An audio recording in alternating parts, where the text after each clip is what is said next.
कौन दिया है? हाँ? खत्म हो गया? ठीक है, चैप्टर खत्म हो गया?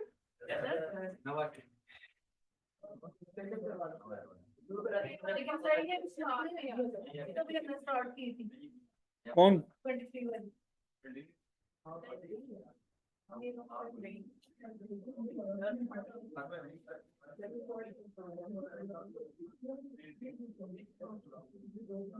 अच्छा जी, चलो बच्चों, एग्जाम्पल नंबर 23 कर रहे थे हम। 22 हो गई थी। 23 23 में हमने 2013 की कैलकुलेशन कर ली थी, मेरा ख्याल है 14 की भी कर ली थी।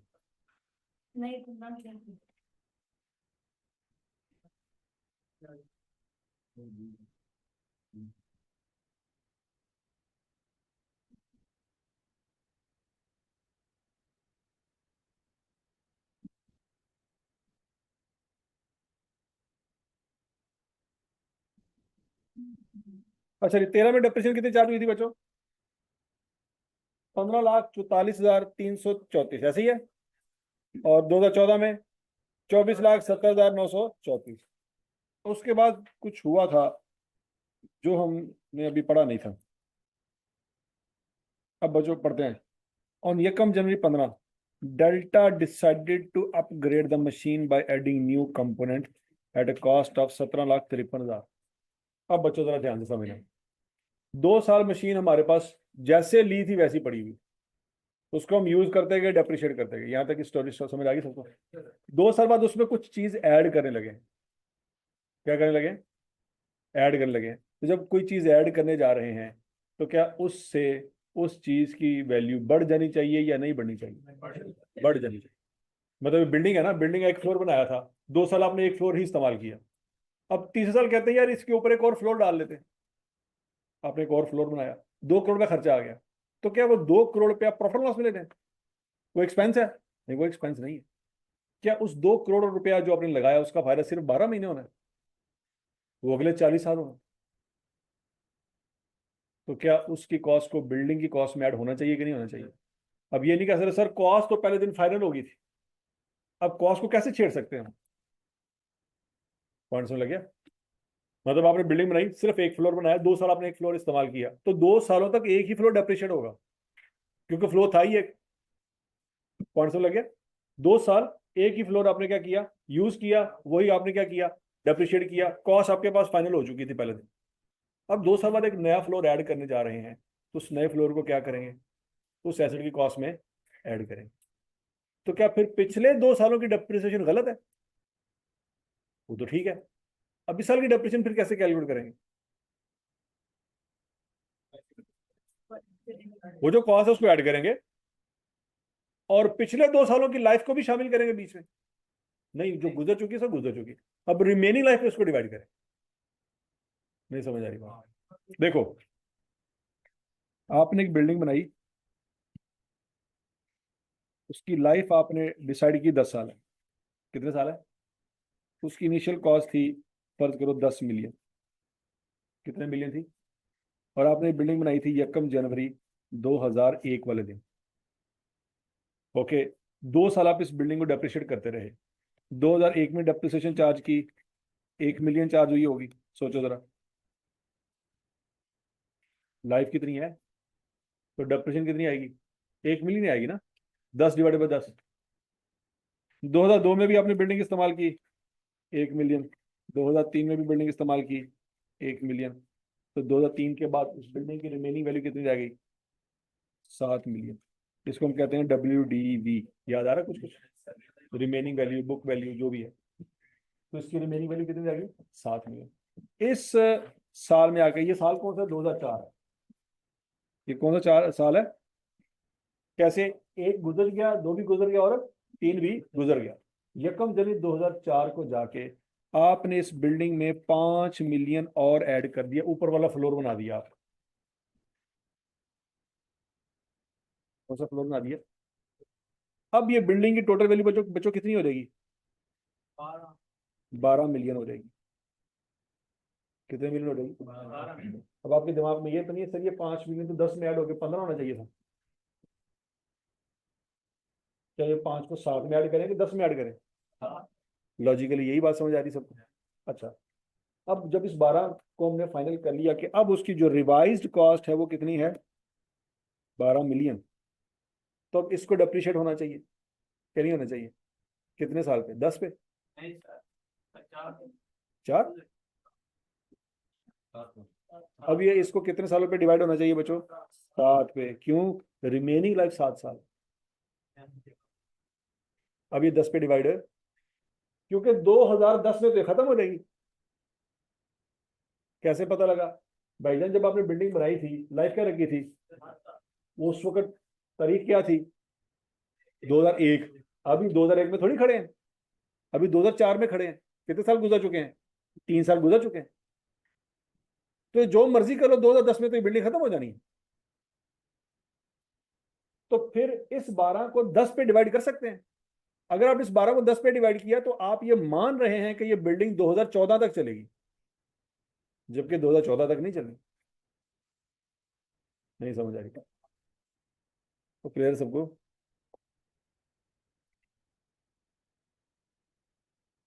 कि नहीं? ठीक है। तो बच्चों जिस साल में 3 या 4 साल गुजरने के बाद अगर आपके पास कोई रिमेनिंग वैल्यू बच गई है, उसमें मजीद कोई अपग्रेडेशन कर दी है आपने, उसमें कोई मजीद चीज ऐड कर दी है, ओके आपकी वैल्यू बढ़ जाएगी मान लिया। लेकिन उस वैल्यू को किस पे डिवाइड करेंगे? रिमेनिंग लाइफ पे डिवाइड करेंगे। जो गुजर चुकी है उस पर डिवाइड नहीं कर सकते। हजम शुभ। इसको एक और एग्जाम्पल से समझते हैं। आपने एक मोबाइल लिया। क्या लिया? मोबाइल लिया। ओके, 1 लाख रुपए का मोबाइल लिया। कब लिया? 2021 में लिया। कब लिया? 2021 में। पूरा साल मोबाइल इस्तेमाल किया, कोई मसला नहीं। डेप्रिशिएट करेंगे कि नहीं करेंगे? 2022 का भी पूरा साल मोबाइल इस्तेमाल किया, कोई मसला नहीं आया, डेप्रिशिएट करें। 2023 में मोबाइल आपके हाथ से छूटा, नीचे गिरा, उसका स्क्रीन फारग हो गई। स्क्रीन है फारग, पैनल फारग हो गया। अब आप कहें यार तो ये मोबाइल छोड़ के मैं नया मोबाइल ले लूं। नए मोबाइल मार्केट में पता किए वो तो बड़े बड़े महंगे हो चुके। आपने कहा यार मैं 1.5 लाख रुपया कहाँ से इकट्ठा करूं? कौन समझ आ रहा है? आपने फिर सोचा यार मैं इसी मोबाइल को बेच देता हूँ।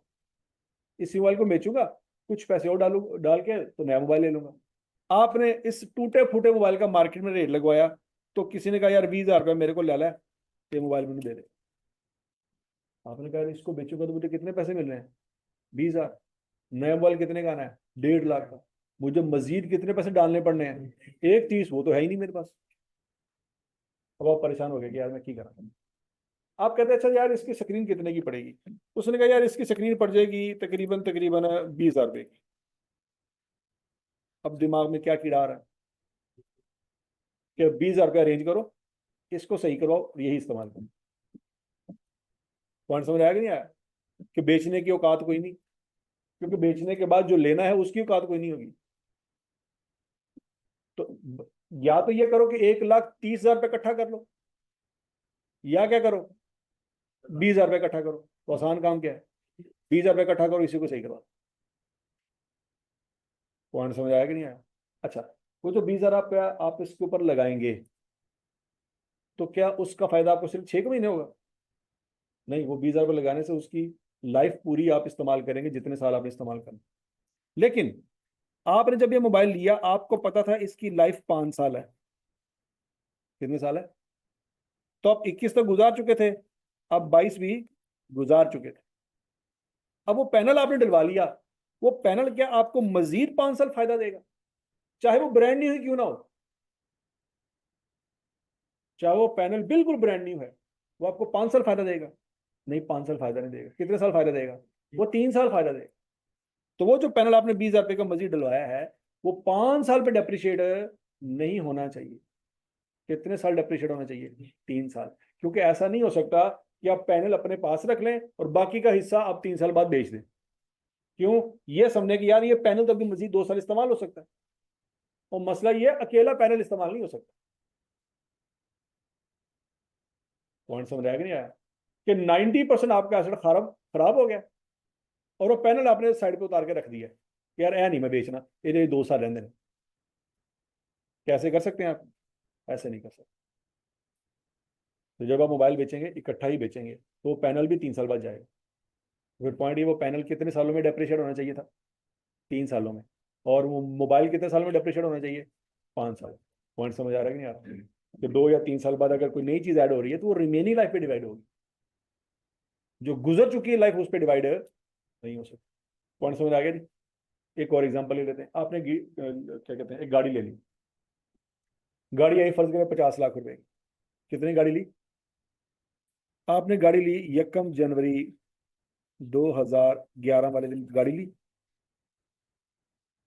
गाड़ी आई 5 मिलियन की। कितने मिलियन की गाड़ी आई? 5। आपने 11 वाला साल गुजार दिया, सुकून से गुजर गया। 12 वाला साल गुजार दिया, सुकून से गुजर गया। 13 वाला साल गुजार दिया, सुकून से गुजर गया। 14 वाला साल गुजार दिया, सुकून से गुजर गया।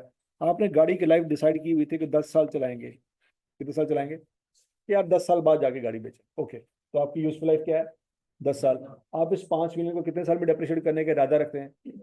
10 साल में डेप्रिशिएट हो जाएगा। पॉइंट समझ आ गया सबको? अच्छा जी, 11 गुजर गया, 12 गुजर गया, 13 गुजर गया, 14 गुजर गया, सुकून से जिंदगी गुजर रही थी। आपको फील हुआ 2015 में जाके कि यार पेट्रोल बड़ा महंगा हो गया। पेट्रोल का तो बाहर जा रहा है। खून की करिए। किसी ने कहा यार सीएनजी किट लगवा लो, गैस इस्तेमाल करो। आपने कहा यार बात तो तुम्हारी ठीक है। आपने कहा यार सीएनजी किट कितने की आएगी? उसने कहा भाईजान सीएनजी किट पे आपका मैक्सिमम 3 लाख रुपए खर्चा होगा। कितना खर्चा होगा? 3 लाख रुपए खर्चा होगा। आपने कहा ठीक है। तो क्या सीएनजी किट लगवाने के बाद आप एलपीजी जाके पेट्रोल पंप से डलवा के इस्तेमाल किया करेंगे? एलपीजी का सीएनजी होती है, सीएनजी। ठीक है जी। तो वो आपने इस्तेमाल करना शुरू कर दी, तो क्या वो सीएनजी किट 2 महीने चलेगी? और जब तक गाड़ी है तब तक चलेगी। पॉइंट समझ आ रहा है कि नहीं आ रहा? आपने सीएनजी किट पे लगाया 3 लाख रुपए, 3 लाख रुपए खर्चा लग गया। इसका फायदा आपको 10 साल होना है। इसका फायदा आपको कितने साल होना है? कितने गुजर गए? 4 गुजर गए ना। तो पीछे 5 थोड़ी पेन है, 6 पड़े हैं। तो 6 साल इसका फायदा होना। तो ये 3 लाख रुपए लगाया, ये कितने सालों में डेप्रिशिएट होना चाहिए? 6 सालों में डेप्रिशिएट होना चाहिए। 10 सालों में। बाकी गाड़ी 6 सालों में डेप्रिशिएट होगी क्योंकि वो 4 साल पहले ही हो चुकी है। 6 साल उसके मजीद पड़े हैं। और ये भी 6 सालों में डेप्रिशिएट होगी। तो इसका आसान हम तरीका क्या निकालते हैं? बच्चों, गाड़ी 5 मिलियन की थी, उसमें 4 साल जो डेप्रिसिएशन हो चुकी है वो माइनस करो। बाकी जो उसकी बची कुची वैल्यू आ गई है, जिसको हम WDV कहते हैं या बुक वैल्यू कहते हैं या कैरिंग वैल्यू कहते हैं, उसमें ये 3 लाख रुपया क्या करो? ऐड कर दो। टोटल वैल्यू बन जाएगी। इसको क्या करो? कितने साल? लॉजिक समझ आ गई सबको? ये बेसिकली सिलसिला है कि जब कोई चीज इस्तेमाल करें 2 साल या 3 साल बाद उसमें कुछ मजीद ऐड करना पड़ जाए, तो फिर उसको टोटल वैल्यू लेके रिमेनिंग लाइफ पे डिवाइड करें। टोटल लाइफ पे दोबारा डिवाइड नहीं करना। हजम शुद्ध कि नहीं? क्यों बच्चों? अब कोई मुझे बताए सर सीएनजी किट की लाइफ तो 10 साल है, तो ये 10 साल पे डेप्रिशिएट क्यों नहीं होगी? इसकी वजह बता दें क्यों नहीं होगी। मसला ये, जब आप गाड़ी बेच देंगे तो सिलेंडर उतार के घर में रखेंगे। वो सीएनजी किट का क्या करेंगे आप? जो गड्डी बेच थी उन्होंने की करना तुसी? नहीं बात समझ आ रही? अब बोलो तुसी। जब गाड़ी बेची है तो वो भी जाएगी, तो फिर वो कितने साल बाद चली गई? 6 साल बाद। तो उसकी फिर लाइफ क्या थी? 6 थी। चाहे आपको सवाल में 10 साल नजर आ रही है, लेकिन सीएनजी किट की लाइफ 10 साल नहीं थी। नहीं समझ लगी? हाँ, अगर सवाल में ये बताया जाए कि भाईजान सीएनजी किट उतार के रख लेंगे, वो नहीं बेचेंगे, तो फिर ठीक है, उसकी लाइफ 10 साल। उसको कितने साल में डेप्रिशिएट करेंगे? फिर 10 पे ही करेंगे। लेकिन ऐसा सवाल कभी आया नहीं, क्योंकि कॉमन सेंस यही कहती है कि जब आप किसी एसेट में कुछ चीज अपग्रेड करते हैं, तो जब एसेट बेचते हैं तो सब कुछ बेचते हैं। ग्राउंड फ्लोर बनाया, 5 साल इस्तेमाल किया, फिर ऊपर वाला फ्लोर बनाया। कल को जब बेचने की बारी आई, ग्राउंड फ्लोर बेच दिया, ऊपर वाला फ्लोर हमारे पास ही है। कैसा होता है? तो कहते थलो जी पहले जमीन ते अपना फ्लोर कट के ला जाओ, ए उतर रहन दो। कैसा होगा? नहीं होगा। तो जब बिल्डिंग बेचेंगे तो सारी जाएगी। मोबाइल बेचेंगे तो सारा मोबाइल आएगा। नहीं कि पैनल उतार के रख लिया तुसी। तो समझ आ रही बात की? आपने बाइक बेचनी है, बाइक पर रिसेंटली आपने काम करवाया था, टायर ट्यूब फारग हो गए थे, नए डलवाए थे, चैन गरारी का सेट खराब हो गया था, वो भी आपने नया डलवाया था। अब जब आप बाइक बेचने जा रहे हो तो टायर ट्यूब और चैन गरारी निकाल लेंगे? भाईजान सानू देगा नवा पोया सी। नहीं, वो तो फ्लैट आपने बेचा ही क्या है, अलहदा यूनिट के तौर पे बेचा। और वो फ्लैट पूरी बिल्डिंग से अलहदा सेपरेटली वर्क कर सकता है कि नहीं कर सकता? सेपरेटली वर्क करेगा कि नहीं करेगा? या बाकी फ्लैटों के अंदर से रास्ता गुजरता था उसका, तो सेपरेटली सेल हो सकता है ना? मुझे बताओ, आप बाइक का पहिया, इंजन, टायर ट्यूब और चैन गरारी के साथ लैद था, किसी को देंगे? नहीं देंगे। और कोई लेगा? नहीं लेगा। ठीक हो गया? हाँ, तो बिल्कुल सही बात है। लेकिन हम तो नॉर्मल ट्रेड की बात कर रहे हैं ना, नॉर्मल हालात में। नहीं समझ आ रही बात? ठीक है ना? तो आपने चाहे कोई चीज बाद में भी ऐड किया, हाँ, आप बेचते वक्त अगले बंदे को कहेंगे यार मैं बिल्कुल नया पोया सी, ऐसे ही ना? आप उसको बताएंगे यार ये बिल्कुल चीज, और जहां पे आपको लगे कि ये बताने से उसकी वैल्यू गिर जाएगी, वहां पे आप नहीं बताते होते। मतलब अगर मोबाइल बेचते वक्त आप बता दें कि यार मैंने पैनल बाद में नया डलवाया था, तो कहेंगे है रिपेयर हुआ पे, अब फाड़ वापस। बताने से वैल्यू क्या हो जाएगी? गिर जाएगी, तो लोग नहीं बताते। तो समझ आ रही कि नहीं आ रही? मतलब गाड़ी बेचते वक्त आप कहें यार ये इंजन बिल्कुल ब्रांड नहीं हुआ, इस्तेमाल ही नहीं होया, तो ये नहीं सोचेगा वाह जी वाह क्या बात है 0 मीटर, उन्होंने कहा था मतलब गड्डी ठुकी है, कीमत थल्ले जाएगी। और पॉइंट समझ आ रहा है कि नहीं आ रहा? तो 90% केसेस में लोग नहीं बताते कि ये चीज रिपेयर हुई है या इसको हमने अपग्रेड किया। उससे क्या होता है? कीमत नीचे गिर जाती। ठीक है जी, बरत। ये जो दास्तान मैंने आपको सुनाई, ये समझ आ गई है कि 2 या 3 या 4 साल बाद अगर आपने एसेट में कुछ ऐड किया है, तो ऐड करते वक्त आपने देखना है कि उस चीज को जो ऐड किया है उसका फायदा या 1 महीने है या 2 महीने। अगर तो 1-2 महीने फायदा है तो फिर वो ऐड नहीं किया आपने, क्योंकि उसकी लाइफ कितनी है? 2 महीने। तो वो तो एक्सपेंस है। वो क्या है? एक्सपेंस। क्यों बोला? बैलेंस शीट डेट तक जाते जाते वो खत्म हो चुका हो। तो जो चीज अपना फायदा दे चुकी, क्या वो एसेट है? वो तो एक्सपेंस होगी। तो उसको एसेट की कॉस्ट में ऐड करने का फायदा क्या है? जो बैलेंस शीट डेट तक पहुंचते पहुंचते खत्म हो गई है, वो एसेट थोड़ी है। बैलेंस शीट डेट में हमने जो एसेट लिखने होते हैं, वो क्यों लिख रहे होते हैं? क्योंकि उनका फ्यूचर में फायदा होना था, तभी तो लिखे हुए हैं। अगर उनका फ्यूचर में फायदा कोई नहीं, तो वो फिर वहां पे क्यों लिखे हुए? और बोलो तो सही। और नहीं समझ आ रही बात? ठीक है नहीं बच्चों? तो बैलेंस शीट डेट में आपने बैलेंस शीट के अंदर जो चीजें लिखी हैं वो इसीलिए लिखी हैं कि इनका फ्यूचर में, अगर उनका फ्यूचर में फायदा ना होना होता तो वो बैलेंस शीट में नजर नहीं आता। तो आपको अगर सवाल दिया जाए और बताया जाए यार इस एसेट में ये चीज ऐड की है, तो आपने देखना ही है जो ऐड की है उसका फायदा 5 साल है या 5 महीने है। अगर तो 5 महीने है तो वो कहाँ जानी चाहिए? एक्सपेंस में जानी चाहिए। अगर उसका फायदा 5 साल है तो वो कहाँ जानी चाहिए? एसेट में जानी। हजम शुद्ध कि खत्म शुद्ध? अच्छा जी। अब बच्चों ये पॉइंट पढ़ें और मुझे बताएं क्या करना है, जल्दी जल्दी शाबाश।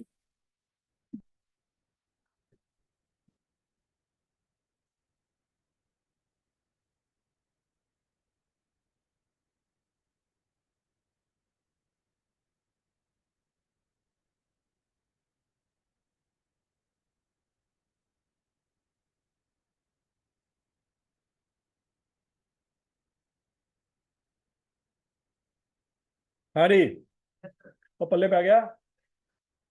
क्या ये जो 17,53,000 का खर्चा किया है, क्या ये बच्चों एसेट की कॉस्ट में ऐड होना चाहिए कि नहीं ऐड होना चाहिए? क्यों, वजह क्या? कैसे फायदा कैसे दे रहा है?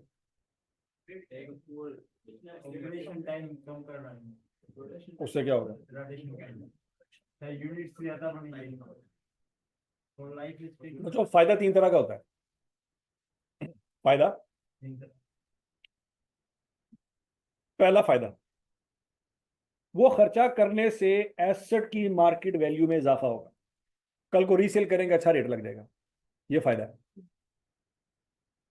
पॉइंट समझ आ गया?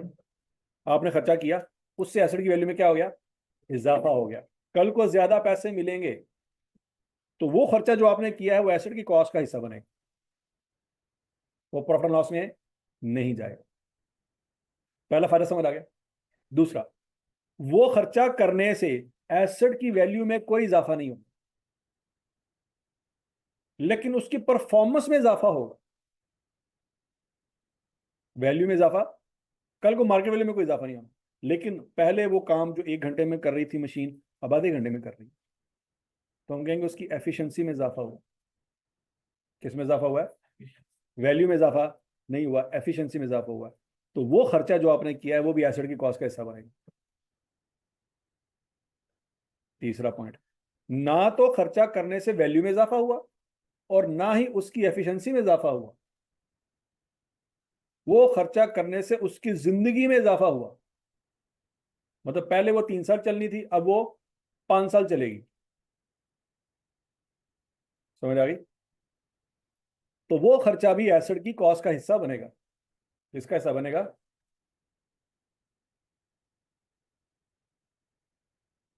तो बच्चों कितनी तरह के खर्चे एसेट की कॉस्ट का हिस्सा बनते हैं? 3 तरह के खर्चे, बताएं जरा कौन कौन से। वो खर्चा जिससे मार्केट वैल्यू में इजाफा हो जाए, जिंदगी में इजाफा ना हो, एफिशिएंसी में भी इजाफा। देखो सीएनजी किट लगवाई है आपने, क्या लगवाई है? सीएनजी किट लगवाने से क्या गाड़ी स्पीड में चलती है? नहीं।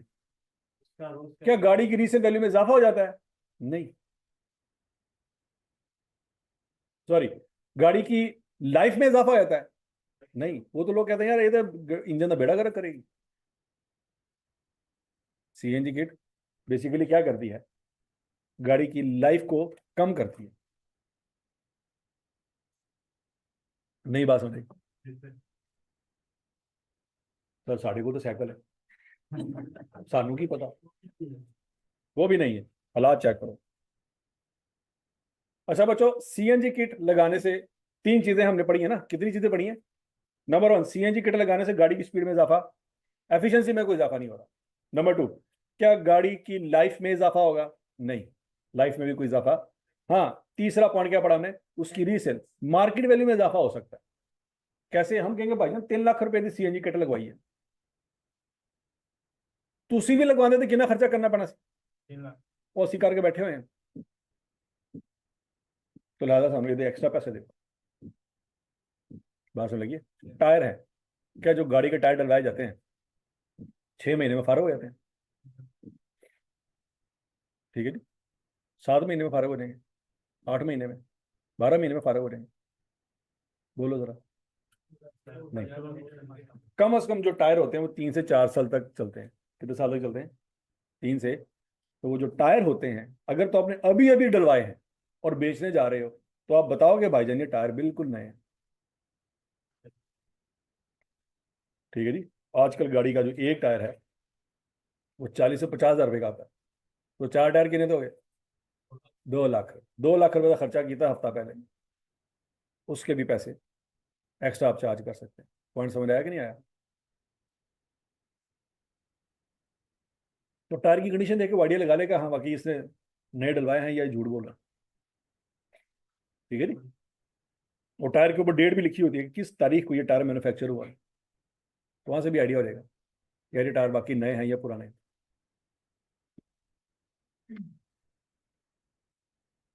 यहाँ तक की बात समझ लगी बच्चों? अब यहाँ पे उन 3 फायदों में से कौन सा फायदा डिस्कस हो रहा है?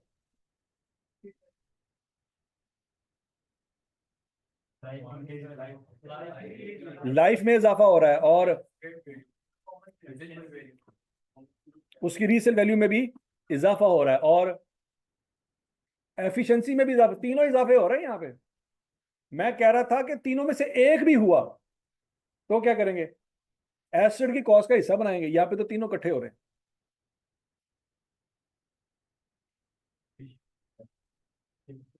एफिशिएंसी कैसे इजाफा हुआ? उसने कहा प्रोडक्शन टाइम जो है वो कम हो जाएगा, तो एफिशिएंसी इंप्रूव हुई। सीएनजी किट लगवाने से गाड़ी की स्पीड में इजाफा नहीं होता, वहां पे एफिशिएंसी प्रूव नहीं होती। सीएनजी किट लगवाने से गाड़ी की लाइफ अगर पहले 10 साल थी तो 15 साल नहीं होगी, लाइफ में इजाफा नहीं होता, लेकिन यहां पे हो रहा है। तीसरा, कोई अपग्रेडेशन करने से वैल्यू में अगर इजाफा हो तो वो भी एसिड की कॉस्ट के साथ बनता है, जैसे सीएनजी किट लगवाने से वैल्यू में इजाफा होता है। ठीक हो गया जी। अब जरा सोचो, मोबाइल का पैनल लगाने से क्या वैल्यू में इजाफा होता है? नहीं इजाफा होता। वो जितने का आपने पहले सेल करना था, अगर पैनल खराब ना हुआ होता, पैनल खराब ना हुआ होता तो जितने का आपने बेचना था अभी भी उतने का ही सेल होना है पैनल ठीक करवाने के बाद। तो पैनल सही करवाने से आपकी मोबाइल की रीसेल में इजाफा नहीं हो। हजम शुद्ध, ठीक है जी। तो बच्चों, तीनों में से कोई एक भी इंपैक्ट आएगा तो एसिड की कॉस्ट का हिस्सा बनाएगा। वो तीन इंपैक्ट कौन कौन से हैं बताएं जरा। अब ये चीज नोट कर लो बच्चों, जो आप मुझे बता रहे हो कि आपने वो लिखा भी है, वो लिख लो, कल को रिवीजन करते वक्त वो चीज जरूरत पड़ेगी। बात समझ लगी है? अच्छा बच्चों, एक और चीज याद रखो कि आप जब इंपॉर्टेंट चीजें क्लास में समझ के लिख रहे होते हो ना, तो किसी ऐसी जगह पे लिखा करो जो कल को मिल जाए। अगर आप रजिस्टर पे कहीं पे भी लिख रहे हो तो कल को एक दिन, मतलब कल पेपर है, आज जब बैठ के रिवीजन कर रहे हैं तो आपको ये सफा मिलेगा जिस सफे पे आप आज लिख रहे हैं। ये पॉइंट है कि आपने उस फ्यूचर को सामने रखते हुए आज चीजें नोट करनी है। यार कल को जब पेपर होगा, कल सुबह 9 बजे, और मैं रात को बैठ के पढ़ रहा हूँ, तो ये सारा रजिस्टर में एक एक सफा पढ़ूंगा, क्या मेरे पास इतना टाइम है? तो मुझे कोई ऐसी जगह पे चीज लिखनी चाहिए कि मुझे पता हो कि यार ओ मैं सफा खोलांगा तो सारा कुछ लिखा है। कल आ रही है। कौन से 3 पॉइंट अगर एसेट के ऊपर खर्चा करने से उसकी मार्केट वैल्यू में इजाफा हो तो वो खर्चा एसेट की कॉस्ट का हिस्सा है। अगर एसेट पे खर्चा करने से उसकी लाइफ में इजाफा हो तो वो खर्चा एसेट की कॉस्ट में ऐड करेंगे। तीसरा क्या बताया? अगर एसेट पे खर्चा करने से उसकी परफॉर्मेंस इंप्रूव हो जाए, पहले वो 1 घंटे में 1 यूनिट बनाता था, अब आधे घंटे में 1 यूनिट बना रहा है, कि परफॉर्मेंस क्या हो रही है? इंप्रूव। अगर परफॉर्मेंस इंप्रूव हो जाए तो वो खर्चा क्या करेंगे? एसेट की कॉस्ट का हिस्सा। और समझ लगी बात है?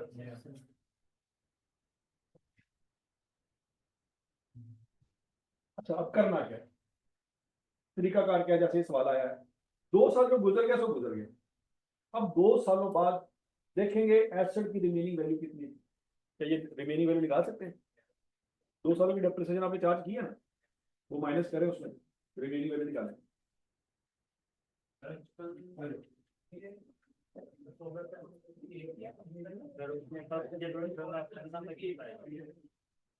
परफॉर्मेंस, हाँ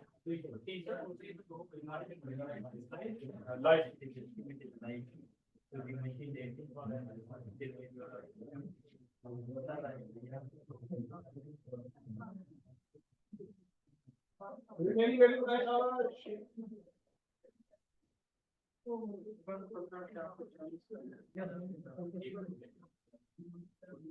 रिमेनिंग वैल्यू निकलनी चाहिए बच्चों 71 लाख।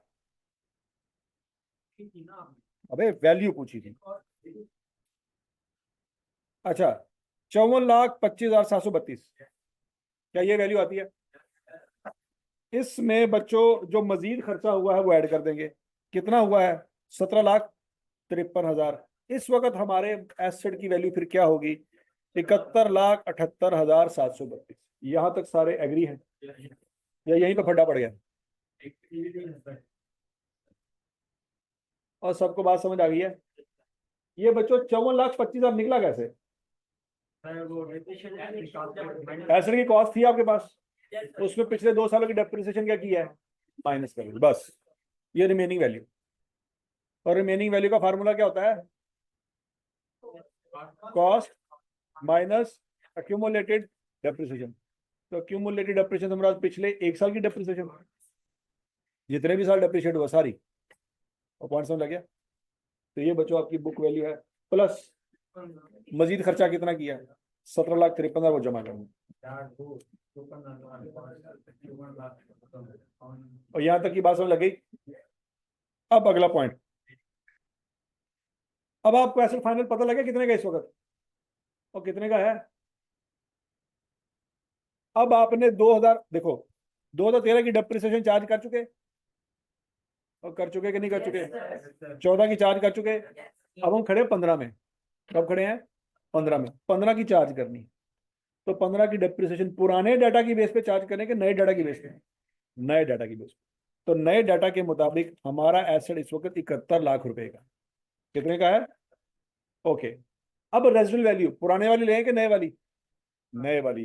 पुराने वाली पुराने वाली कितनी थी भला, 1,75,000, वो नहीं लेनी। अब नए वाली कितनी की है, 3,50,000, वो लेंगे। हजम शुद्ध। अगला पॉइंट, अब लाइफ पुराने वाली 2013 से कैलकुलेट करें या रिमेनिंग लें, रिमेनिंग लें।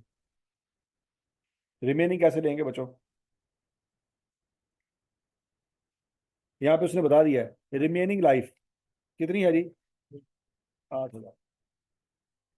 कितनी है जी, पुराने वाली कितनी थी, 12, उसमें से कितनी यूज हो चुकी थी, कितनी यूज हो चुकी, 5,200 यूज हो चुकी थी। पुराने वाली डाटा के हिसाब से अगर रिमेनिंग देखते तो कितनी थी, 6,000। और अभी कितनी है, इसका मतलब है रिमेनिंग लाइफ में भी इजाफा हुआ है। पुराने डाटा के हिसाब से रिमेनिंग वैल्यू देखते तो वो 6,000 समथिंग थी, ऐसी है। लेकिन अब अपग्रेडेशन होने के बाद उसकी रिमेनिंग वैल्यू या रिमेनिंग लाइफ भी क्या हो गई है, बढ़ गई। नहीं समझ आ रही, ठीक है। 8,000 है। तो बच्चों किस पे डिवाइड करेंगे, क्या माइनस करेंगे, ये बात समझ आ गई है बच्चों। डिवाइड करेंगे रिमेनिंग लाइफ और माइनस करेंगे रिवाइज्ड रेजिडुअल वैल्यू। तो बच्चों आपको 2015 की डेप्रिसिएशन मिल जाएगी। सर जो उसकी रिमेनिंग लाइफ है वो खत्म, वो तो पुराने सिस्टम के हिसाब से थी ना, मतलब है। ओहो, उसने सारा कुछ, मेरी बात सुनो, चलो ऐसे कर लो। उसने ये 8,000 कैसे निकाला होगा भला, उसने निकाला होगा 6,800 पुरानी लाइफ थी ना, बाकी बची हुई, और बोलो तो सही, 12,000 में से कितनी यूज हो चुकी थी, 2,000 यूज हो गई, ये 3,200 भी यूज होगी, ऐसे ही है। तो पीछे कितनी रहेगी, क्या ये 1,400 यूज हो चुकी है, नहीं, ये 1,400 किस साल की है, 15 तो ये वाला साल। तो 12,000 माइनस 2,000 माइनस 3,200 क्या आंसर आता है, 6,000। अगर एसेट अपनी पुरानी हालत में होता, उसको अपग्रेड ना करते, तो उसकी रिमेनिंग लाइफ कितनी थी, 6,800। अपग्रेड करने के बाद उसकी रिमेनिंग लाइफ कितनी होगी है, तो हम ये कह सकते हैं 6,800 जमा 1,200। अपग्रेड करने के बाद 1,200 यूनिट का इजाफा हुआ। अब ये बात समझ आ रही है कि 6,800 तो थी, पहले से थी, अपग्रेड करने के बाद क्या हुआ, 1,200 यूनिट उसने मजीद बनाए। तो वो आपको जो 8,000 बता रहा है वो किस तरह से कैलकुलेट करके बता रहा है, ये बात समझ आ गई, नहीं समझ आई तो क्लियर है सबको। तो 8,000 बता रहा है आपको, अच्छा 8,000 ना लिखा होता, उसने ये लिखा होता कि इसकी वजह से 1,200 यूनिट मजीद बनेंगे, आप अपनी रिमेनिंग लाइफ निकाल सकते थे। वो कितनी निकलनी थी, वो 8,000 ही निकली। कैसे, पुराने वाली रिमेनिंग लाइफ निकालते, वो कितनी निकली थी, 6,800। इस इंप्रूवमेंट की वजह से कितना मजीद इजाफा हुआ, तो वो उसमें क्या कर देते, तो रिमेनिंग लाइफ टोटल क्या हो जाती, 8,000। तो उसने 1,200 नहीं बताया, सिरे से 8,000 बता दिया। कोई मसला है, मसला अंग्रेजी का, मसला किसका है, अंग्रेजी का। आप कह रहे हैं सर ये 8,000 इसमें क्यों नहीं ऐड किया, मैंने कहा यार मैं नहीं ऐड कर रहा क्योंकि उसने ऐड किया हुआ ऑलरेडी। तो पॉइंट समझ आ रहा है कि नहीं आ रहा। तो बच्चों 71,78,732 कहां से आई, ये बात समझ आ गई है, ये वैल्यू कहां से आ रही है, समझ आ गई, ये वैल्यू कहां से आई, ये बात समझ आ गई, ये वैल्यू कहां से आई, ये बात समझ आ गई। तो बच्चों 2015 वाले साल में 853.59 पर घंटा डेप्रिसिएशन चार्ज होगी, क्या ये बात भी हजम होती है। अब 2015 में हमने कितने यूनिट बनाए, ये लिखा हुआ है। ये बात समझ आ रही है? 2015 में हमने कितने घंटे मशीन को चलाया? 1400। तो बच्चों अब 1400 772 से मल्टीप्लाई होना चाहिए या 853 से मल्टीप्लाई होना चाहिए? 853 से मल्टीप्लाई। नहीं समझे? थोड़ा सा मुश्किल है, ठीक है, लेकिन अब स्टेप बाय स्टेप सारी चीजों को जेहन में रखेंगे ना तो फिर ये मुश्किल नहीं है।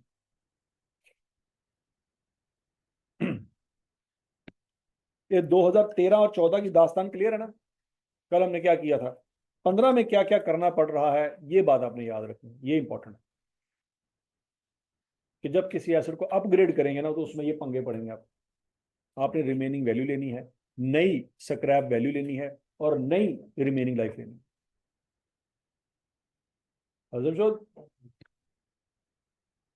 तो बच्चों 2015 की डेप्रिसिएशन आ रहेगी आपके पास 11,95,028। हजम शुद्ध और हजम शुद्ध। अच्छा जी, अब सवाल में उसने क्या मांगा था बच्चों? For the year 31 December 2013, 14, 15 compute relevant amount to be included in statement of profit loss and statement of financial position, note to the financial are not required. तो सादर फाज में कह रहा है प्रॉफिट लॉस में बताओ क्या क्या आना है और बैलेंस शीट में बताओ क्या क्या आना है। तो बच्चों जो आपने कैलकुलेट किया है 2013, 14, 15 में डेप्रिसिएशन आपने कैलकुलेट की हुई है, वो बोले तो सही। ये 2013 में जानी है, ये 14 में और ये 15 में, वो लिख दी।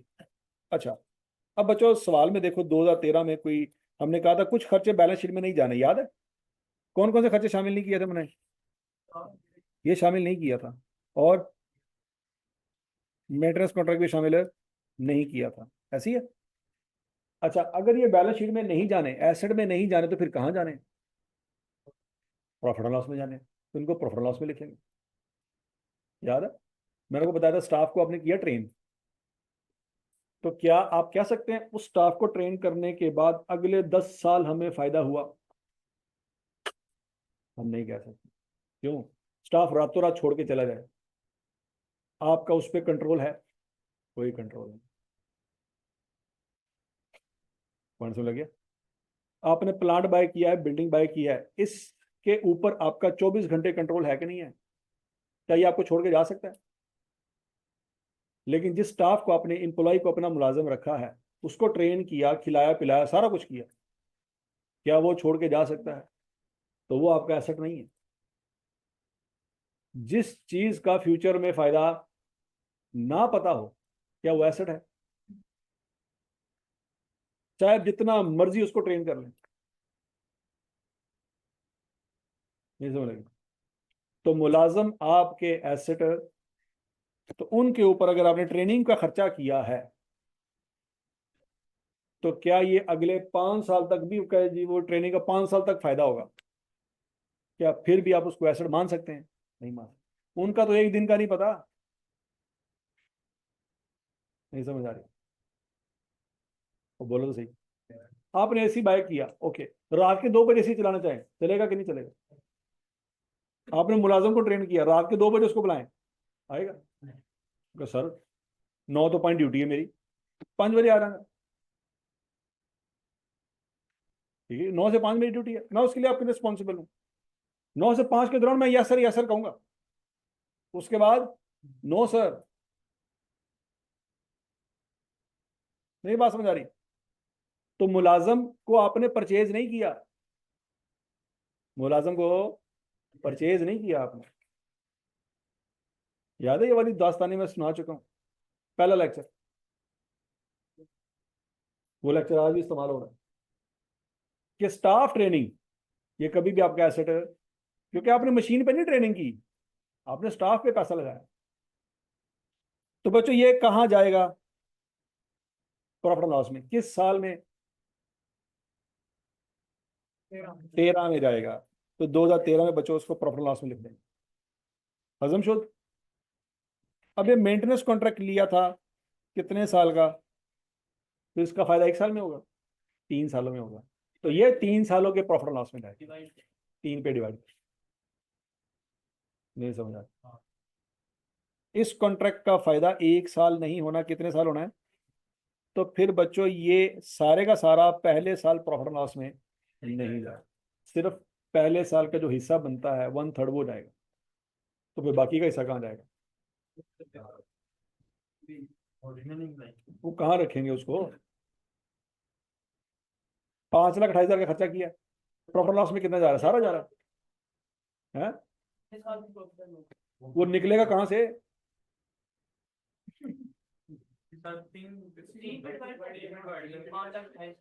हाँ, 3 पे डिवाइड कर दिया, क्या आंसर आया? ये कहाँ चला गया? अब पॉइंट ये है, बाकी जो पैसे हैं वो सारे 2013 में दिए थे कि 14 में दिए थे? 13 में दिए थे सारे इकट्ठे। परचेज कब किया था? तो सारे पैसे तो आपने 13 में दे दिए थे ना। क्या सवाल मेरा समझ आ रहा है आपको?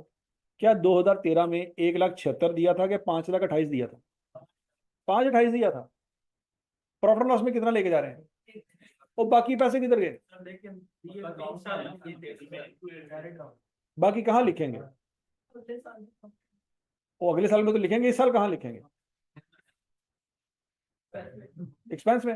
हो रही गल है, अभी आप कह रहे एक्सपेंस में ये लिखेंगे, फिर कह रहे बाकी भी लिखेंगे।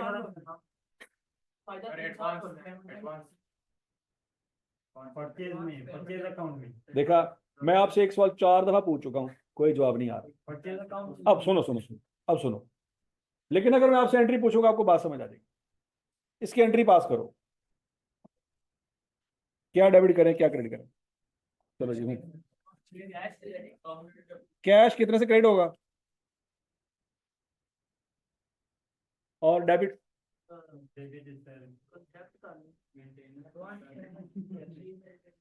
मेंटेनेंस सर्विस या मेंटेनेंस एक्सपेंस कितने से? 1,76,000 से।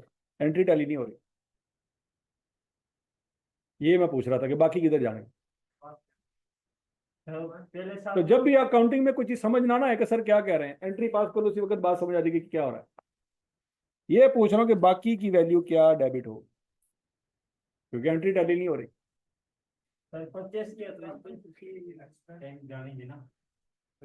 वो भी एक्सपेंस है। अगर तो ये एक्सपेंस है तो फिर 2013 में सारा कुछ एक्सपेंस होगा।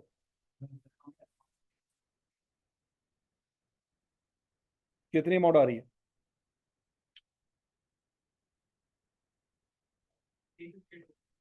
352। अब सवाल ये 352 डेबिट होना है 2013 में या 14-15 में? अब 14-15 में होना तो ये एंट्री लटकी रहेगी 2 साल तक, क्योंकि हमने तो पढ़ा है कि हर डेबिट का क्रेडिट उसी वक्त होता है या 2 साल बाद होता है, उसी वक्त। क्योंकि अगर आप ये टैली इस वक्त नहीं करेंगे तो आपका ट्रायल का टैली कैसे होगा? तो 2013 में कुछ और भी डेबिट होना है। रिसीवेबल का उर्दू तर्जुमा क्यों होता है? हाँ, तो 3,52,000 क्या बला है? इसको बला को पहले डिफाइन करें। मशीन दौर फिटे असि में क्या मशीन जो तो नहीं पाना, वो क्या मशीन है?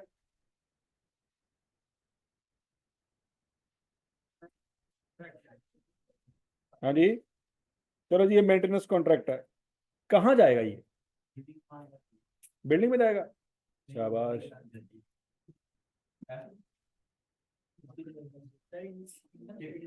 इनकम स्टेटमेंट में जाएगा। दौर फिटे मुत तेरे दे है कितने जा रहा है?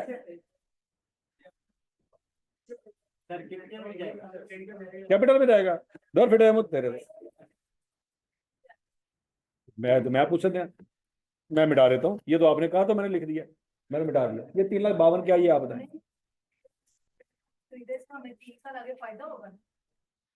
ये तो आपने बताना ना। अगर फायदा होगा तो फिर एसेट होगा। हाँ भाई, ये क्या है? एसेट है, लेकिन एसेट का नाम क्या है?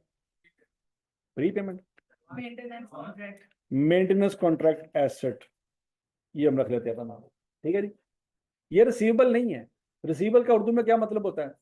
पैसे लेने। किसी से पैसे लेने? पैसे तो नहीं लेना किसी से, बल्कि उल्टा हमने पैसे दिए हैं। है एडवांस। हाँ एडवांस भी कह सकते हैं, कोई मसला नहीं, क्योंकि एडवांस भी आपका एसेट ही होता है।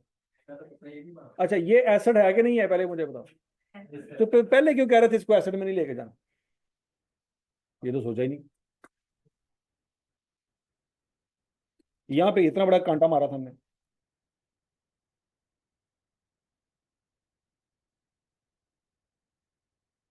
कांटा क्यों मारा था फिर वहां पे क्यों नहीं लेके गए हम?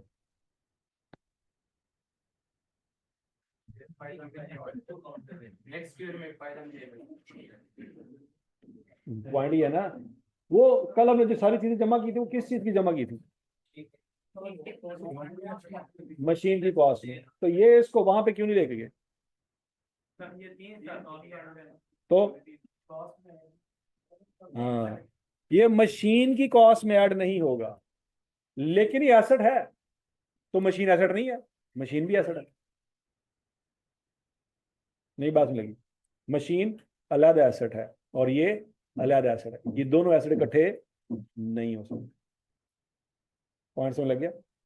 ऐसे ही है बच्चों, फर्ज कर दीजिए आप पेरेंट्स हैं, आप क्या हैं, ऊंची बोलो, कभी तो खुश हो जाया करो, ठीक है जी। अब आपके दो बच्चे हैं, कितने बच्चे हैं? दो बच्चे हैं। अब आपने हंसदे पे ने, अच्छा आपने अपने बड़े बेटे के लिए पेंसिल ली, क्या ली? पेंसिल ली, बड़े बेटे को जाके दे दी, ठीक हो गया। अब छोटा बेटा देख रहा है कि बड़े नु पेंसिल अभी मैनू कख नहीं देता, छोटे ने रोना शुरू करता, आपने बड़े बेटे से पकड़ के छोटे को दे दी कि तू रख ले, हूं बड़ा रोना शुरू करता। मैंने कहा यार थोड़ी देर ठहर जा, खेल लेंगे फिर तो फड़ के तेन दे देंगे, 5 मिनट बाद छड़ के निकल जाना है, तो फिर तू ले ली। तो क्या आप सही कर रहे हैं? अब बोलो तो सही, नहीं कर रहे, क्योंकि जो चीज, अब ये एसेट एक बंदे का है ना, दोनों का, चाहे आपने बाय किया है, चाहे आपने बाय किया, ये जिसके लिए बाय किया है उसी का क्या है?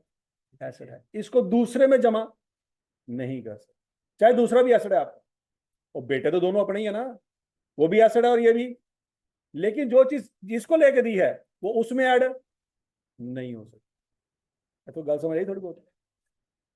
और हौसला, वापस आ जा, वापस आ जा, वापस आ जा, पहले वन बाय वन समझ ली, मतलब गल मैंने निकाह तो शुरू करनी पैनी है, मैंने पता था बच्चे कहने जो है, गल मैं पिछों तो शुरू करांगा। अच्छा जी, अब बच्चों पॉइंट समझ आ गया आपको? हमने कहा कि ये 3 लाख, ये 5,28,000 जो है, ये वाली वैल्यू है ना बेसिकली, ये 5,28,000 हमने खर्चा किया, सारे का सारा खर्चा हमने कब किया? 2013 में किया, हमने कैश को क्रेडिट कर दिया, ठीक है जी। अब हम कह रहे हैं कि यार इसमें से 1,76,000 तो चला जाएगा एक्सपेंस के तौर पे प्रॉफिट एंड लॉस में, क्योंकि 12 महीने इस साल का खर्चा रिकॉर्ड कर लिया, बाकी का खर्चा खर्चा नहीं है, क्योंकि उसका फायदा फ्यूचर में होना, वो एसेट है। तो फिर सवाल ये उस एसेट में क्यों नहीं ऐड हुआ? वो इसलिए नहीं ऐड हुआ कि वो अलग एसेट है और ये अलग एसेट है, ये दो एसेट अलग रहता है, तो एक की चीज दूसरे में ऐड नहीं हो सकती। फॉर एग्जाम्पल बिल्डिंग आपने बनाई 2 करोड़ रुपए की, बिल्डिंग कितने की बनाई? उसमें 10 लाख रुपए के एसी लगा दिए, तो क्या हम ये कह सकते हैं बिल्डिंग 2 करोड़ 10 लाख रुपए की होगी? नहीं, हम कहेंगे एसी लगा है और बिल्डिंग लगा। बिल्डिंग बेचते वक्त हम एसी उतार लेंगे, क्योंकि वो बिल्डिंग का हिस्सा नहीं। वो दूसरी बात है, अगर बंदा कि यार एसी लगे रहने, मैं तुम्हें एसी के भी पैसे दे रहा था, हम कहेंगे ठीक है। लेकिन जब बिल्डिंग का रेट तय हो रहा होता है तो उसमें एसी भी तय हो रहे होते हैं, एसी तय नहीं हो रहे होते।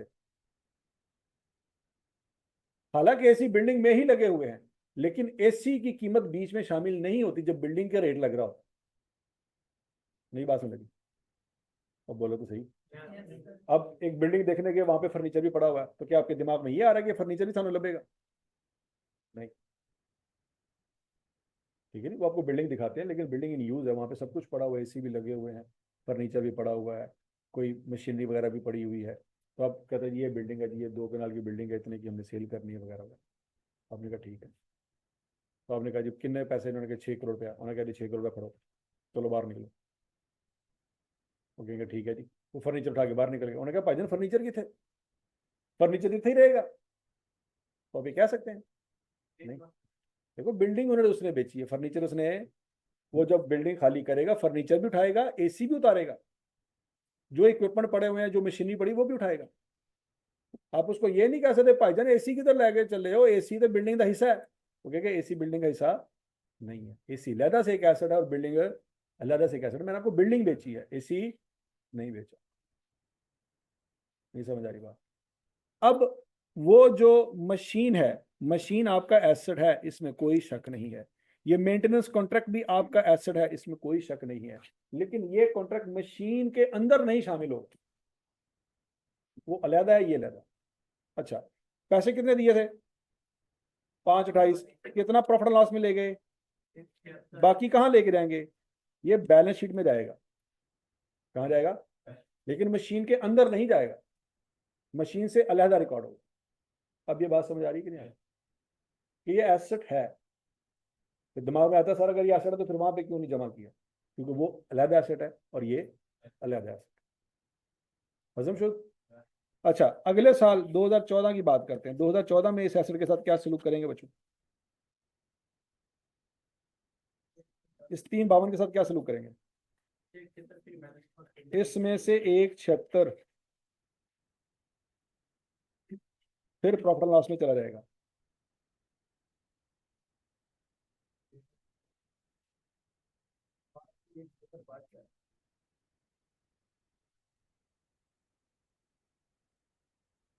तो समझ लगी? तो 2014 में एंट्री होगी, 2015 में क्या एंट्री होगी? मेंटेनेंस एक्सपेंस डेबिट और एसेट, यही एंट्री 2015 में भी होगी। समझ आ गई बात कि नहीं समझ आई? उसने आपसे जब कहा ना प्रॉफिट एंड लॉस में जो जो कुछ आता है बताओ, तो बच्चों प्रॉफिट एंड लॉस में सिर्फ डेप्रिसिएशन नहीं आती, प्रॉफिट एंड लॉस में स्टाफ ट्रेनिंग भी आती है और प्रॉफिट एंड लॉस में मेंटेनेंस कॉन्ट्रैक्ट भी आता है। ये यहाँ तक की बात सबको समझ आ गई? 2014 में डेप्रिसिएशन तो आनी आनी है, लेकिन उस वक्त स्टाफ ट्रेनिंग नहीं आनी। क्यों बोला? स्टाफ ट्रेनिंग 2013 में दी, उधर ही प्रॉफिट एंड लॉस में डाल दी। वो 14, 15, 16 में नहीं आएगी, क्योंकि उसका एक दिन का भी भरोसा नहीं है। वो ट्रेनिंग का एक दिन का भी भरोसा नहीं है। हो सकता है आपने 2013 में जनवरी वाले दिन, जनवरी का महीने में ट्रेनिंग दी, फरवरी में सारे गायब हो गए। तो एम्प्लॉइज पे आपका वो कोई हक नहीं है जो प्लांट के ऊपर आप जता सकते हैं। समझ लगी? ये मेंटेनेंस वाले को जो पैसे दिए ना, इनको आप पूछ सकते हैं कल को जाके, भाईजान तुम 3 साल ने पैसे दिते सी, तुम 1 साल काम किया है, बाकी 2 साल। पूछ सकते हैं कि नहीं पूछ सकते? पूछ सकते हैं एम्प्लॉइज को। वो रिजाइन देके चला गया तो चला गया, क्या आप उसके घर जाके बैठ जाएंगे कि भाईजान है कि गल हुई, तुम ट्रेनिंग दी थी, तुम निकल गए? समझ लगी कि नहीं लगी? आपके यार तो साढ़े 10 जाती है, ओके भाईजान ਤੁਹਾਡੇ ਨਾਲ ਕੋਈ ਜਾਤੀ ਨਹੀਂ ਹੈ। ਮੈਂ ਪਿਛਲੀ ਕੰਪਨੀ ਤੋਂ ਟ੍ਰੇਨਿੰਗ ਲੈ ਕੇ ਆਇਆ ਸੀ ਤੁਹਾਡੇ ਕੋਲੋਂ, ਤੁਸੀਂ ਉਦੋਂ ਲੁੱਡੀਆਂ ਪਾਉਂਦੇ ਸੀ, ਉਦੋਂ ਮੈਂ ਟ੍ਰੇਨਿੰਗ ਕਿਸੇ ਹੋਰ ਕੋਲ ਲਈ ਸੀ, ਤੁਹਾਨੂੰ ਫਾਇਦਾ ਮਿਲਿਆ ਸੀ ਨਾ, ਤੁਸੀਂ ਚੁੱਪ ਕਰਕੇ ਫਾਇਦਾ ਲਿਆ ਨਾ ਮੇਰੇ ਸਕਿੱਲ ਦਾ। ਹਾਂਜੀ ਠੀਕ, तो ਹੁਣ क्यों रोंदे पे हो? तो यही बात। तो एम्प्लॉयज को आप कभी कंट्रोल नहीं कर सकते।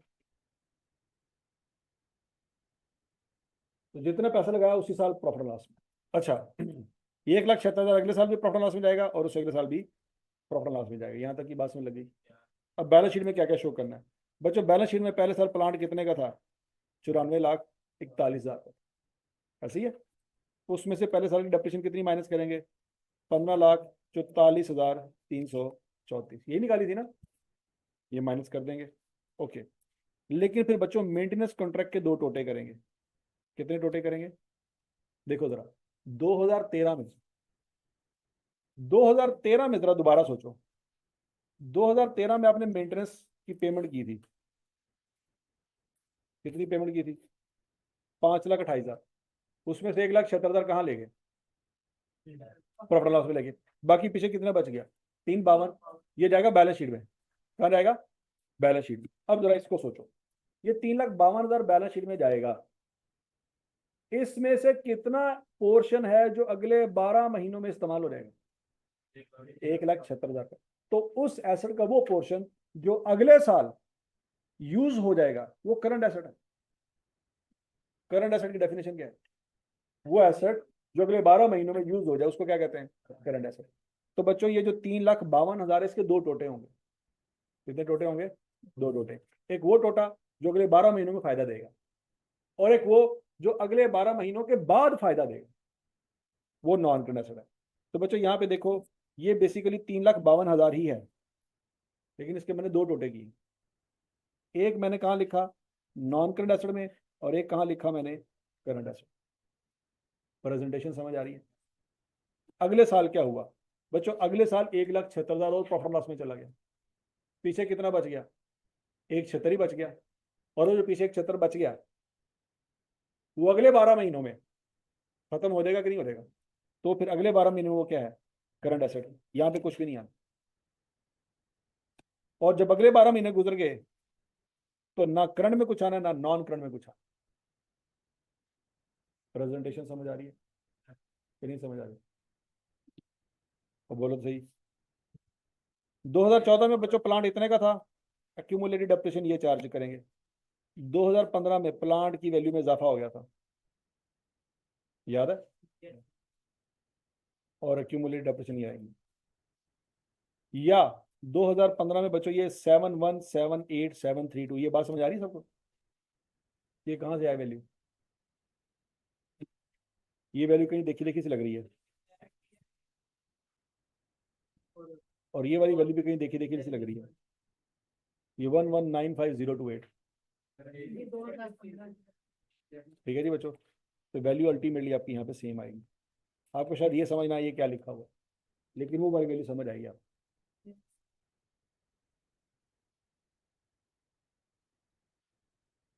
हजम शुद्ध। तो ये एक सवाल ऐसा था जिसके ऊपर अल्हम्दुलिल्लाह हमने तकरीबन 2.5 घंटे लगाए। कल का भी सारा लेक्चर ते लगा सी, आज का भी लेक्चर ते लग गया सारा।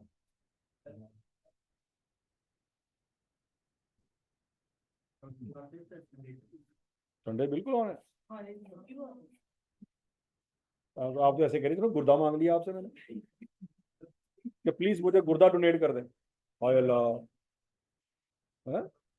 नहीं है? चलो छुट्टी कर लो, कोई मसला नहीं। फोन हाय अल्लाह वापस। मैं तो चाहता था कि आपके रमजान रोजे चंगे लंघ जाए, तुसी नहीं थे। नहीं नहीं ना, अब मैं आपको फजर के बगैर बुलाऊंगा, ठीक है जी? ते थोड़ी लाशा ही आने फजर वाले थे। ਤੁਸੀਂ ਕਹਿੰਦਾ ਰੋਟੀ ਖਾ ਕੇ ਅਸੀਂ ਪੈ ਗਏ ਜੀ ਲੰਮਿਆ, ਸਾਨੂੰ ਮੰਜੀ ਸਮੇਤ ਚੁੱਕ ਕੇ ਲੈ ਜਾਓ, ਅਸੀਂ ਤਾਂ ਕੋਈ ਨਹੀਂ ਆ ਰਹੇ।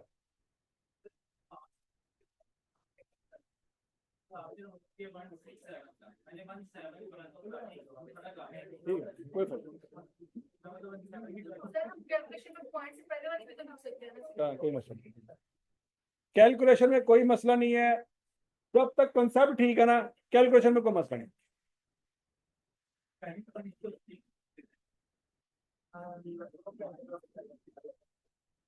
अच्छा जी, वापस वापस, अभी 5 मिनट है, पहले समझ लो बातें। ये एक नन्ना मुन्ना सा सवाल है, करें? आप इधर भी करें।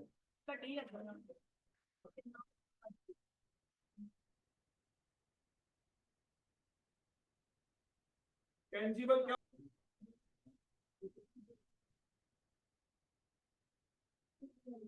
अच्छा जी, अब बच्चों पहला पॉइंट ये है, अब यहाँ पे समझ नहीं आ रहा कि कौन कौन सी ऑप्शन हो सकती है। एमसीक्यू को सॉल्व करने का एक और तरीका भी है कि अगर समझ नहीं ना आ रहा कि कौन सी ऑप्शन हो सकती है, तो फिर वो देखो जो नहीं हो सकती उसको निकाल दो। Cement, iron, sand and crush stone bought for construction, क्या ये बिल्डिंग में शामिल होनी चाहिए कि नहीं होनी चाहिए? ये होगी, ये डिलीट मार दो। अच्छा, hire of planter machinery for use on the office building, planter machinery लिया है ऑफिस बिल्डिंग को बनाने के लिए, क्या ये शामिल होगी? यस, इसको भी डिलीट मार दो। पीछे कितने बच गए? तो ये दो ऑप्शन होगी फिर। चाहे ये समझ नहीं भी आया आपको, आंसर यही है आपका। वो भी समझ नहीं आया, कोई मसला नहीं। एमसीक्यूज को सॉल्व करने का तरीका है ना कि यार अगर नहीं समझ आ रहा कि बी क्या लिखा हुआ, डी क्या लिखा हुआ, ठीक है 1 मिनट के लिए ठहर जाओ। आप सोचो कि कौन सी कॉस्ट ऐसी है जो बिल्डिंग का हिस्सा होगी, वो डिलीट मार दो, तो जो बच गई वो क्या है, वो हिस्सा नहीं होगी। एमसीक्यूज को सॉल्व करने का तरीका समझ आया कि समटाइम आपको नहीं समझ आ रही कि ऑप्शन कौन सी ठीक है, ओके पहले गलत ढूंढ लो, फिर गलत निकाल दो, जो बच गई वो क्या होगी, वही होगी। अच्छा अब इसको समझने की कोशिश करते हैं। चलो पेपर में फर्ज कर आप बैठे, आपको समझ नहीं आई, आपने इस तरह से आंसर ढूंढ लेना है। अब हम यहाँ पे चूंकि पेपर में तो नहीं बैठे, समझते हैं। बच्चों ये कह रहा है कि ये कॉन्ट्रैक्टर है, ठेकेदार है, ये बिल्डिंग बना रहा है। क्या बना रहा है, बिल्डिंग बना रहा है। बाहर एक सिक्योरिटी गार्ड बैठा हुआ है। कौन बैठा हुआ है, सिक्योरिटी गार्ड को ये सैलरी दे रहा है, कितनी, हर महीने 20,000 रुपये दे रहा है। वो सिक्योरिटी गार्ड को वो जो सैलरी दे रहा है, वो सैलरी उठा के उसने बिल्डिंग की कॉस्ट में डाल दी। क्या वो सिक्योरिटी गार्ड की सैलरी बिल्डिंग की कॉस्ट का हिस्सा बननी चाहिए? नहीं बननी चाहिए। अगर अब ये बिल्डिंग फर्ज करो, बिल्डिंग बन रही है 2024 में, सिक्योरिटी गार्ड आपके पास 2020 से काम कर रहा है। अब हाँ यही पॉइंट है कि भाई कुछ खर्चे ऐसे हैं जो कई सालों से पड़ रहे थे, इस साल आपने बिल्डिंग बनाना शुरू की है, तो इस साल वो खर्चे जो कई सालों से पड़ रहे थे उठा के बिल्डिंग में डाल देंगे? नहीं। सिक्योरिटी गार्ड सिर्फ बिल्डिंग की रखवाली कर रहा है? नहीं, सिक्योरिटी गार्ड पूरे कारोबार की रखवाली कर रहा है, उसमें एक हिस्सा बिल्डिंग का बना रहे हैं। समझ आ गई बात? तो जनरल एडमिनिस्ट्रेटिव कॉस्ट से मुराद है ऐसा खर्चा जो पूरे कारोबार की वजह से पड़ रहा है, सिर्फ बिल्डिंग को बनाने की वजह से नहीं पड़ रहा। तो वो खर्चा इस बिल्डिंग में शामिल है। देखो जो ईंटें लगाई हैं वो तो खास तौर पर इस बिल्डिंग के लिए लगाई है ना, जो सीमेंट लगा है इस बिल्डिंग के लिए लगा है, लेकिन सिक्योरिटी गार्ड इस बिल्डिंग के लिए नहीं है, वो तो पूरे कारोबार के लिए, उसमें 15 बिल्डिंग और भी आ रही हैं। समझ लगी? अच्छा अगर ये बिल्डिंग नहीं बनाएंगे तो क्या सिक्योरिटी गार्ड को फारा कर देंगे? तो फिर इसका इसका मतलब वो इस बिल्डिंग के लिए तो नहीं था। ये पॉइंट नंबर सी समझ आ गया? जर्नल एडमिनिस्ट्रेटिव कॉस्ट से मुराद ये है कि अगर आप ये काम करते या ना करते, वो खर्चा पड़ना ही पड़ना था, वो पड़ रहा था, कई सालों से पड़ रहा था। वो क्लियर हो गया सबको? अब अगला point, additional design work caused by initial design error. आपने शुरू में डिजाइन बनवाया, वो डिजाइन जब आप इंप्लीमेंट करके बिल्डिंग खड़ी करने लगे तो पता लगा यार ये डिजाइन तो गलत है, उसमें मसले निकल आए, आपने दोबारा डिजाइन बनाया। पहले डिजाइन बनाया 50,000 रुपये का खर्चा किया, दोबारा डिजाइन बनाया दोबारा 50,000 रुपये का खर्चा किया, तो क्या ये 50-50 दो दफा शामिल करेंगे बिल्डिंग की कॉस्ट में?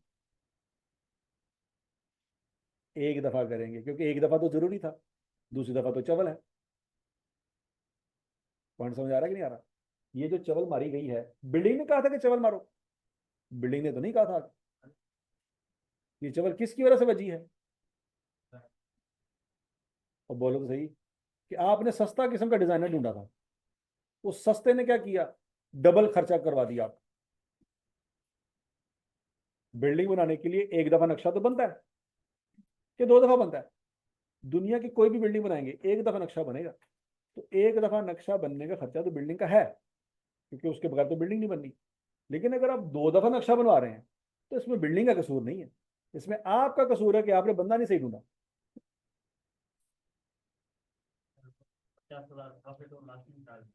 वेरी गुड, आप उसी में डालेंगे। समझ लगी थी?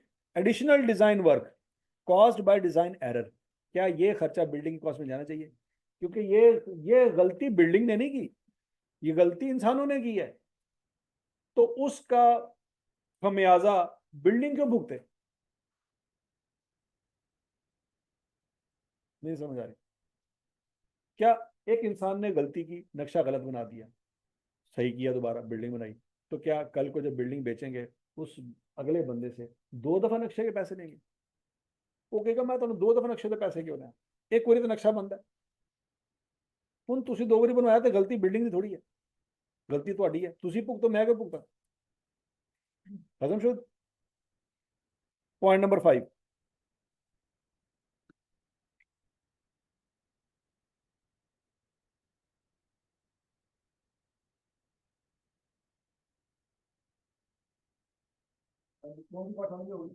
ये वही काम वाले बच्चों, सिक्योरिटी गार्ड वाले। एडमिनिस्ट्रेटिव कॉस्ट से मुराद ये है कि वो कॉस्ट जो पहले भी पड़ रही थी, ये बिल्डिंग बनाने के बाद भी पड़ती रहेगी, वो कॉस्ट इस बिल्डिंग के साथ अटैच